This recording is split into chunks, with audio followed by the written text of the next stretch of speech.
कुछ ऐसे एक्सटर्नल बैरूनी जो खारजी मामलात हैं वो उस मामले को हराम बना देते हैं।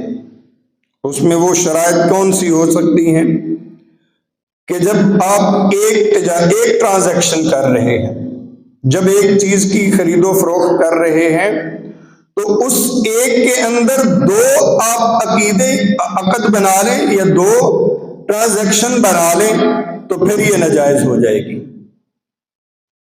वो कैसे कि जैसे मैं बाइक खरीदना चाहता हूं, मालिक मुझे कहता है कि आप 1 साल इसको किराए पे जो है ना बाइक जो है वो ले लें, तो 1 साल के बाद ये आपकी मलकियत में चली जाएगी। यानी पहली ट्रांजैक्शन क्या हुई कि आप किराए पे लें, और दूसरी क्या हुई कि ये आपकी मलकियत बन जाएगी, आप मुझसे खरीद लेंगे।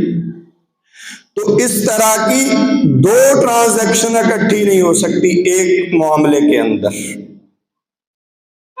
दूसरे नंबर पे एक ऐसी शर्त उसमें लगा दी जाए उस मामले के अंदर जिसका मतलब ये है कि ये रिक्वायरमेंट नहीं है उस मामले की। मसलन एक बिल्डिंग है, उसके 4 कमरे हैं, एक कमरा मैं खरीदना चाहता हूं, पैसे देने हैं, मलकियत लेनी है। अब जो मालिक है वो ये शर्त लगा देता है कि ये आप मुझसे खरीद लें, लेकिन जब आप इसको दोबारा बेचेंगे तो मुझे ही सिर्फ बेचेंगे। तो इस शर्त का उस मामले के साथ तो कोई ताल्लुक नहीं है ना, वो रिक्वायरमेंट तो नहीं है उसकी कि जो कीमत आपने लगाई वो मैंने दे दी, मैंने अपनी मलकियत में ले लिया। लेकिन यह शर्त मेरे ऊपर लगाना या इसको शर्त को कबूल करना कि अगर मैं बेचूंगा तो दोबारा मालिक को ही बेचूंगा जिससे मैंने खरीदी, तो ऐसी शर्त लगाने से भी माल हराम हो जाता है। इसी तरह खरीदो फरोख्त के अंदर कर्ज को भी जमा कर देना,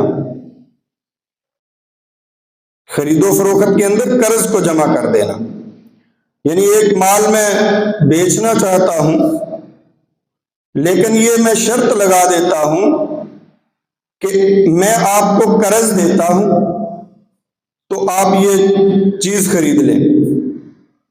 यह खरीदने वाला कहता है कि मैं ये चीज आपसे खरीदता हूं लेकिन एक शर्त यह भी है कि आप मुझे इतना कर्ज देंगे। तो कर्ज और एक ट्रांजैक्शन को इकट्ठा करना ये भी बैरूनी वजह है जिससे माल हराम हो जाता है। इसी तरह एक सूरत ये हो सकती है कि मैंने एक शख्स के साथ कुछ माल खरीदने का सौदा किया, मैंने फर्ज करें 1000 रुपए में खरीदी, दूसरा शख्स आता है वो मालिक को आके कहता है जी इसको छोड़ें, ये 1000 दे रहा है, मैं आप 1100 देता हूं, ये चीज आप मुझे दे दें। यानी अपने मुसलमान भाई के सौदे के ऊपर सौदा भी नहीं करना। अगर ऐसा करेंगे, आपके इल्म में है कि ये शख्स फला आदमी से चीज खरीद चुका है, उससे बात कर चुका है, मामला तय कर चुका है, तो आप आके कहते हैं जी मैं 1100 देता हूं तो ये चीज आप मुझे दे दें, तो ये भी क्या है, ये शर्त या इस तरह मामला करना, इस वजह से भी आपका माल जो है वो हराम हो जाएगा।